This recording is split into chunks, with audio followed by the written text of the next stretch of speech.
everybody. How's everybody doing? Let's see, I look a little bit dark today. Let's see if we can brighten that up a little bit. I came outside because I thought the weather was pretty today and thought we could maybe study outside today just for a little bit. It probably won't be a very long lesson, but you'll have to excuse any road traffic that you hear because I am out front on the front porch. I hope you all are having a great day, and I hope everything's going okay with you and no one's sick or ill, and everybody's doing okay. Today's lesson, welcome by the way, my name is Cherie, and I hope that you like these videos that we're doing. I'm doing a collab with Heather Baxter, and she's so sweet and very knowledgeable, and she was kind enough to ask me if I would do this with her, and of course I said yes. So, anyway, I just wanted to welcome you. If you're from her channel, welcome. I hope that you like it here too. You have a home here and there. I think, as she says, we're all sharing our faith and stuff with each other, and I think that's wonderful. No one person is better than the other or whatever, no group better than another group. We're all Christians together. So, anyway, I wanted to do today's lesson. If you go to Heather's channel, you can find this scripture writing plan over there, the study plan for our collab. Today we're in Romans chapter 12, verses 1 and 2, and it's on outside influence. And week 1 is on overcoming the enemy. So this is on outside influence.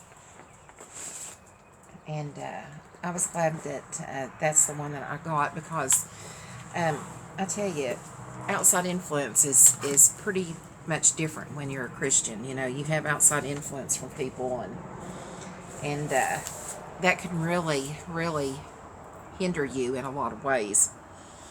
First, we're going to read our scriptures, Romans chapter 12, verses 1 and 2. I'm reading out of the New Living Translation. And it says, "And so, dear brothers and sisters, I plead with you to give your bodies to God because of all He has done for you. Let them be a living and holy sacrifice, the kind He will find acceptable. This is truly the way to worship Him. Don't copy the behavior and customs of this world, but let God transform you into a new person by changing the way you think. Then you will learn to know God's will for you, which is good and pleasing and perfect." And the new you, when you become a Christian, you do have like a new self about you. You don't want to do things the old way. You want to better yourself. You want to live for God. You want to do the right thing. The notes in this New Living Study Translation Study Bible that I've got, there's a note here on verses on 12:1, and one of the notes here says God is not satisfied simply with forgiving our sin. He wants to transform our lives, and I love that.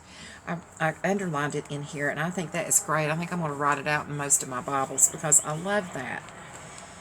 God is not satisfied simply with forgiving our sin. He wants to transform our lives. And that's what happens when you get saved. He does transform your life. You want to live better. You want to do better. You want to be a better person. Now, I had some notes here that I wrote down for today's lesson. I wrote the verses out. And it says, "Present all that you are as a living sacrifice, holy to God. Let your life be a daily expression of worship. Do not live according to the ways of the world, but let the Bible transform your mind. Think and act God's way every day." And that's right. We have to think and act like God every day. We have to try to do better. When you become a Christian, sometimes you have to change things in your life. There are things I call toxic people. And toxic people are people that hinder you from being a better you, people that bring you down, that insult you, um, that make you live in a way that you really don't want to live anymore, that is not you, not the new you especially. And sometimes you do have to make a choice to stay away from certain people. Now, I'm not telling you what to do. That's your choice. That's your choice. But, if you have people in your life that are not going to fit into your new life like you want, if they're really your friends and you tell them, I'm a Christian now, and I'm going to be changing. I'm not the person I was before. I'm not better than you. I'm not saying that. I'm just saying that I hope you respect that of me. And, when I'm around, I don't talk the way I used to talk anymore. I'm trying to correct all that. So, if you can respect that, then, we won't have any issues, I still love you and I'll pray for you. I still consider you my friends, but if that's going to be hard on you to, live around me being a Christian now, then, I understand if you all want to go your way and I go mine. It doesn't mean I don't like you or anything. It just means that we're on two different paths right now. You don't have to turn into a Christian and be a snob, because that's not what Christians are. Christians are people who love God, who want to be a good example, to bring other people to God, to be Christians. We still love people and we still have fun. A lot of people think if you're a Christian, I ain't never going to have no fun. I ain't never going to laugh. I'm never going to have a good time. That's not true. Christians have fun. We joke and laugh and carry on. We do. Now, we don't go around telling dirty jokes, and we don't go around, talking like a sailor and things like that. And it's a process. If you get in the habit of things like that, it takes a while to break those habits, but you make a conscious effort to do it. So, we do have fun, and we laugh and make jokes and things, so that's totally not right, that we do have a good time. I always say, I'm sure Jesus had a good time. I'm sure he joked and pulled pranks on his brothers just like regular people. I mean, yes, people respected him as Jesus, his followers and stuff, but he had to be a real person. I mean, if he was just all acting better than everybody, nobody would give him any attention at all. They wouldn't have wanted to listen to him. But I think he was a regular person. God sent him here for that reason. And I'm sure he pulled pranks on his brothers and laughed and, got mad. And, he was a regular person. He was just Jesus, But, there's also toxic environments. Maybe you can't go to the places you used to go to. If you used to hang out in bars and stuff, of course, that's not your new way of life. You've got a new way of life now. And I will tell you, the more you go to church and hang out with other Christians, the easier it is, because, you all have like-mindedness. You all are striving for the same things.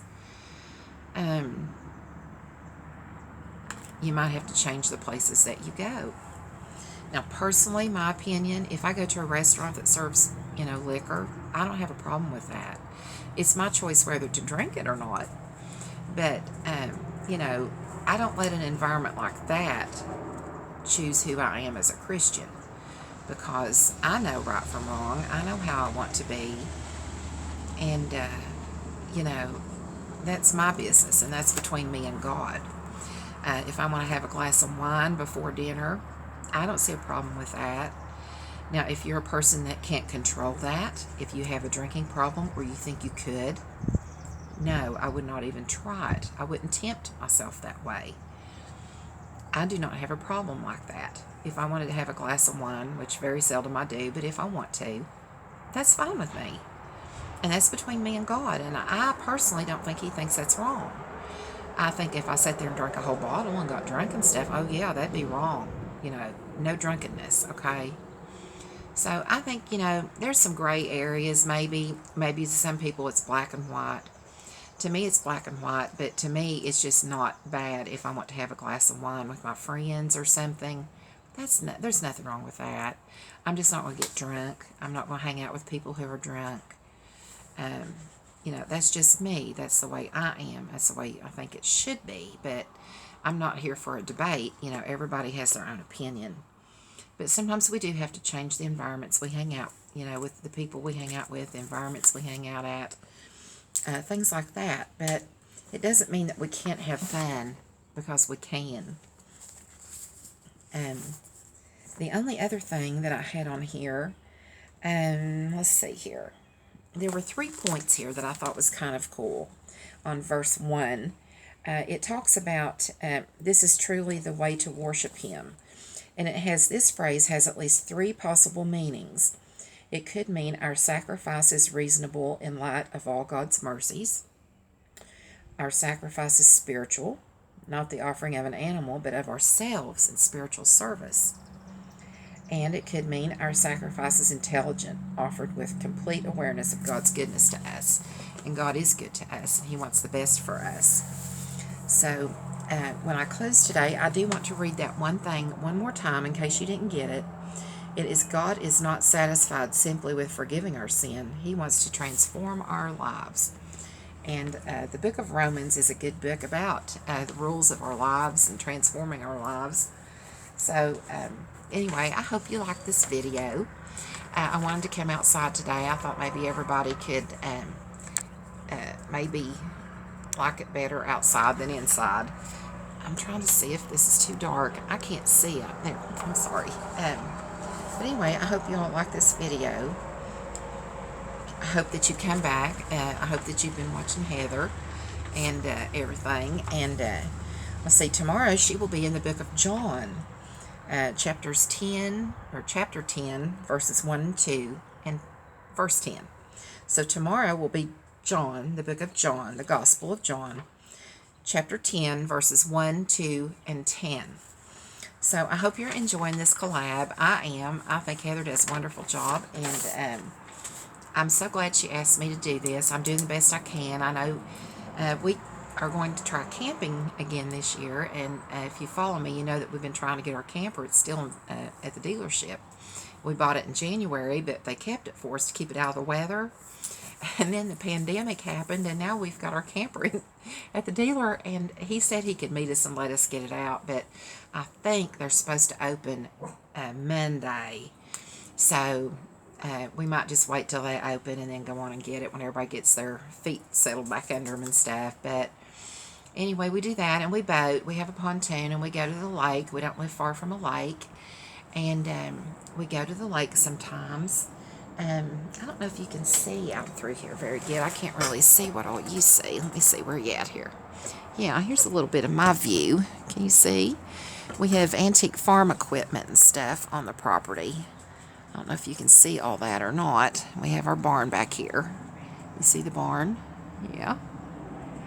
But anyway, I just wanted to come back and say hi and do my video for this week. I'll be back with you, Lord willing, on Friday, and we're going to be in the book of Ephesians. I love the book of Ephesians, and we're going to be in chapter 6, verses 11 and 12, but that will be on Friday. So I hope you enjoyed this video. If you did, please like and subscribe. I'd appreciate to have you as a subscriber and our friend.